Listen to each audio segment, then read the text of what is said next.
Prostate cancer के patient आमतौर पर सर्वाइव नहीं कर पाते। इसकी वजह ये है कि ये ऐसा कैंसर है जो अमूमन तीसरे बल्कि मैं कहूँ चौथे स्टेज में जिसका पता ज़्यादातर मामलों में चलता है।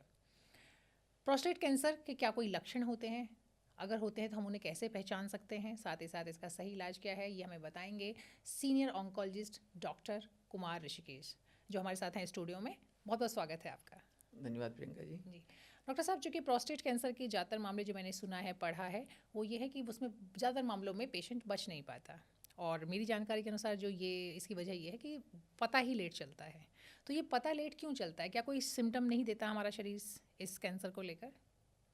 अ, ऐसा आप सही कह रहे हैं कि प्रोस्टेट एक ऐसा अंग है जो शरीर के पेल्विक वाले एरिया में है, पेल्विस, और वहाँ पर जो इनिशियल चेंजेज आते हैं इसमें, वो ग्लैंड के अंदर, प्रोस्टेट एक ग्लैंड भी है तो प्रोस्टेट के ग्लैंड के अंदर ही आता है।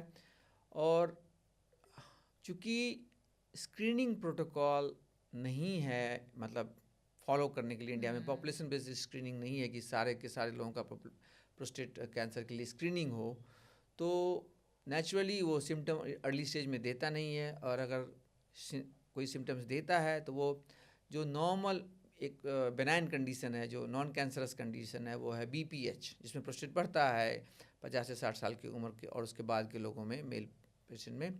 तो उससे मिलता जुलता सिम्टम ही है, जैसे यूरिन को रुक रुक के होना, यूरिन पूरा नहीं निकलना, यूरिन स्टार्ट करने में हेजिटेंसी होना। तो इस सब को मिला के लोअर यूरिनरी ट्रैक्ट सिम्टम्स बोलते हैं। और अगर सिर्फ लोअर यूरिनरी ट्रैक्ट सिम्टम्स आ रहे हैं तो पेशेंट इग्नोर करता है कि ये प्रोस्टेट बढ़ने से हो गया है, कभी कोई टैबलेट ले लिया जो उससे काम चल रहा है, और इधर बीमारी बढ़ गई।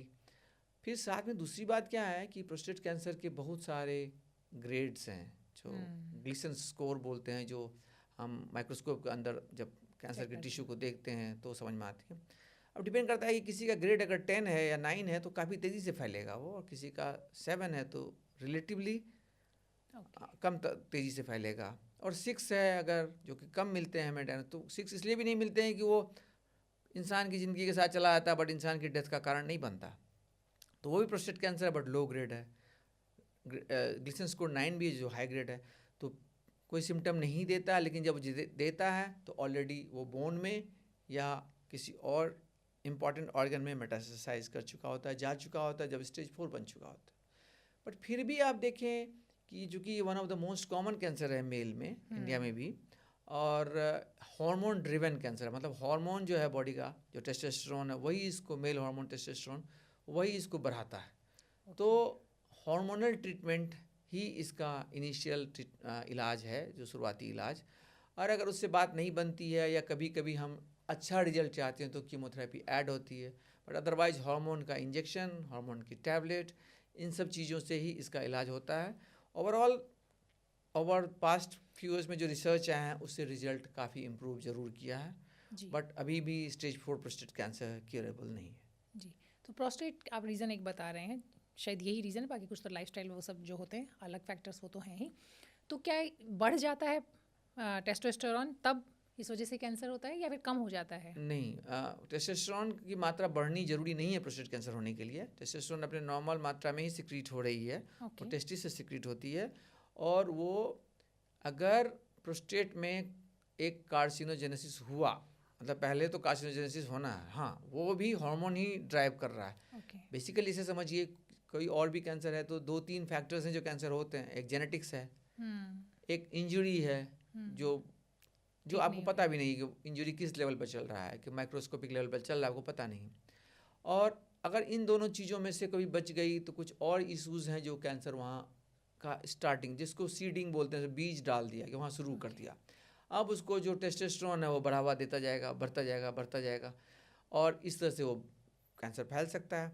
तो अब ये संभव नहीं है कि जब तक डायग्नोसिस ना हो हम टेस्टोस्टेरोन लेवल को कम करें, क्योंकि टेस्टोस्टेरोन एक इम्पॉर्टेंट मेल हार्मोन है जो हमारे मसल हेल्थ को, जो बोन हेल्थ को, ब्रेन को, मूड को, मेल वॉइस को, मेल कैरेक्टर्स को, सब को मेंटेन करता है। तो वो इतना वाइटल एक हार्मोन है। साथ में उसका एक ड्रॉबैक है कि वही प्रोस्टेट कैंसर बनाने के लिए जिम्मेदार भी है।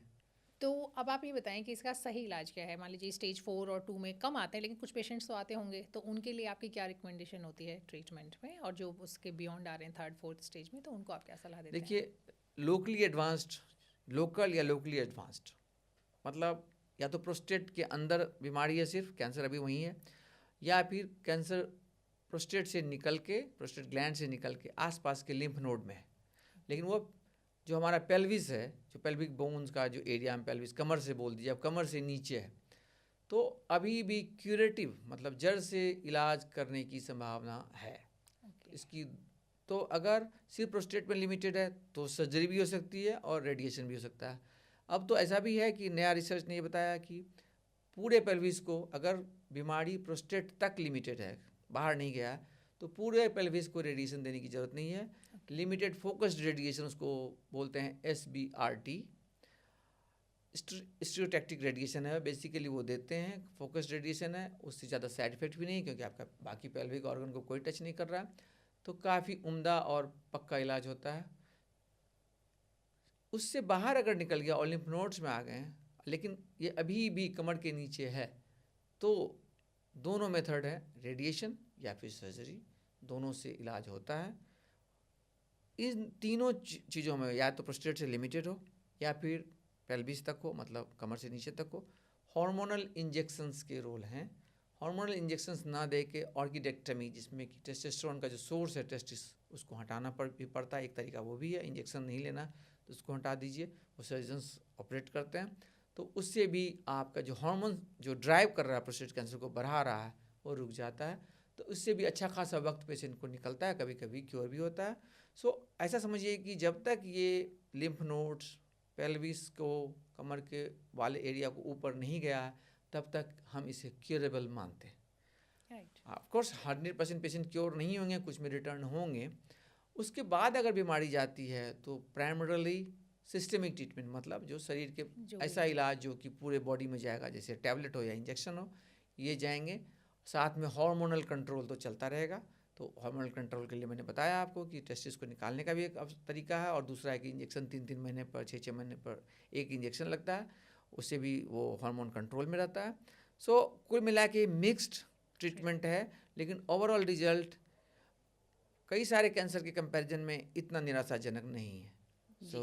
सो बहुत इंपॉर्टेंट बात है, बोन में जब कैंसर चला जाता है तो उससे बोन को और डिस्ट्रॉय ना करे, उसके लिए भी इंजेक्शन है, जो डेनोसुमेब या बिस्फोस्फोनेट नाम से आती है, वो भी प्रोस्टेट कैंसर पेशेंट में लगते हैं, कई और केसेस में भी लगते हैं कैंसर्स में। तो वो भी एक इलाज का हिस्सा है प्रोस्टेट कैंसर में। और आजकल जो न्यूअर ट्रीटमेंट आए हैं उसको जिक्र करना बहुत ज़रूरी है। वो है लोकलाइज, ऐसे कह लें कि सेल बेस्ड रेडिएशन, मतलब टारगेटेड रेडिएशन। ये कैसे होता है कि आपने प्रोस्टेट कैंसर के लिए एक स्पेसिफिक स्कैन है, जो PSMA स्कैन बोलते हैं, वो पेट का ही एक टाइप है। तो PSMA एक मेडिसिन है जो गई आपके खून में दे दी गई, मतलब ब्लड वेसल्स में, वो पूरे जगह जहाँ जहाँ भी उस टाइप के सेल्स हैं जो प्रोस्टेट कैंसर के हैं उसको पकड़ लेगा, तो वो स्कैनर में चमकेगा। अब आप उसी से मिलता जुलता, उसी मॉलिक्यूल पर बेस्ड एक आयनाइजिंग मॉलिक्यूल जो आयन रेडिएशन इमिट करता है, आपने टैग कर दिया, उसको ब्लड में दे दिया। अब जहाँ जहाँ कैंसर के सेल्स हैं वहाँ मॉलिक्यूल जाके पकड़ लेगी, उस कैंसर सेल्स को मारेगी। तो इसको ल्यूटेशियम ट्रीटमेंट बोलते हैं, काफ़ी आजकल प्रचलित हुआ है और बढ़ता जा रहा है इसका प्रयोग। तो अगर ये बीमारी फैल भी गई है लेकिन लिम्फ नोड्स में है, बोन्स में है, तो ल्यूटेशियम बेस्ड ट्रीटमेंट भी एक बहुत उम्दा इलाज है और तो काफ़ी प्रभावी भी है। ये ट्रीटमेंट बता रहे हैं, ये सिर्फ प्रोस्टेट कैंसर में या दूसरे कैंसर में भी यूज़ हो रहा है?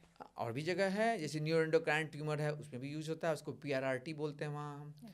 ये प्रोस्टेट कैंसर है जिसमें ये इलाज है। सो ओवरऑल जो न्यूक्लियर मेडिसिन बेस्ड ट्रीटमेंट है वो भी काफ़ी टारगेटेड है, काफ़ी फोकस्ड है, साइड इफ़ेक्ट्स को कम करने के लिए है।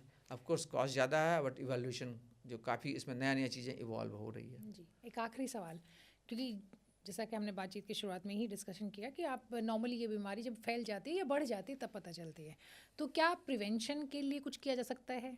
किस उम्र में कोई एक टेस्ट हो जो कि हमें कराना चाहिए किस एज में, ताकि बिल्कुल होने के चांसेस कम हो बहुत जाए? महत्वपूर्ण है ये कि जो गाइडलाइन है मेल में, कुछ कैंसर्स हैं जिसको जो स्क्रीनिंग प्रोटोकॉल के अंदर आते हैं। मतलब हुआ कि ऐसे कैंसर्स जिसको सरकारी तौर पर भी स्क्रीनिंग होनी चाहिए, क्योंकि ये देखा गया कि ये डेथ को बचाता है, खर्च को कम करता है। तो उसमें है एक 50 साल आप क्रॉस किए, आपको एनुअली एक PSA अपना टेस्ट करना चाहिए, जो ब्लड बेस्ड टेस्ट है। अगर आप डिजिटल रेक्टल एग्जामिनेशन जो यूरोलॉजिस्ट या सर्जन करते हैं, जो प्रोस्टेट को नीचे के रास्ते से फील कर सकते हैं कि हाँ उसमें नोडुलरिटी तो नहीं आ रही है, कोई ऐसे एबनॉर्मल फाइंडिंग तो नहीं है, तो वो भी एक इसका इंपॉर्टेंट हिस्सा है। लेकिन अगर वो आप नहीं भी करा रहे हैं, एनुअल PSA स्क्रीनिंग करा रहे हैं, तो वो भी काफ़ी हेल्पफुल है। स्क्रीनिंग मेथड है जिससे आप अर्ली डिटेक्शन कर सकते हैं और अपनी रक्षा कर सकते हैं। जी, बहुत बहुत शुक्रिया डॉक्टर साहब। हमें पूरी उम्मीद है कि एक तो ये जो जिस बीमारी की हम लोग बात कर रहे हैं प्रोस्टेट कैंसर की, तो जो अगर थोड़ा सा भी लोग अलर्ट रहें, और जो आपने बताया कि अगर 50 साल के बाद स्क्रीनिंग करा लें तो बहुत मुमकिन है कि वो या तो उनको कैंसर हो ही ना, और होगा तो शुरुआती जो स्टेज है, अगर हम मतलब प्रिवेंशन का काम करते तो होगा नहीं, और अगर टाइम पे स्क्रीनिंग कराते हैं तो शुरुआती स्टेज में पता चल सकता है, तब बीमारी का ट्रीटमेंट काफ़ी आसान हो जाएगा और रिजल्ट भी बेहतर आएंगे। जी बहुत बहुत शुक्रिया हमारे साथ जुड़ने के लिए और अपना वक्त देने के लिए। Thank you so much.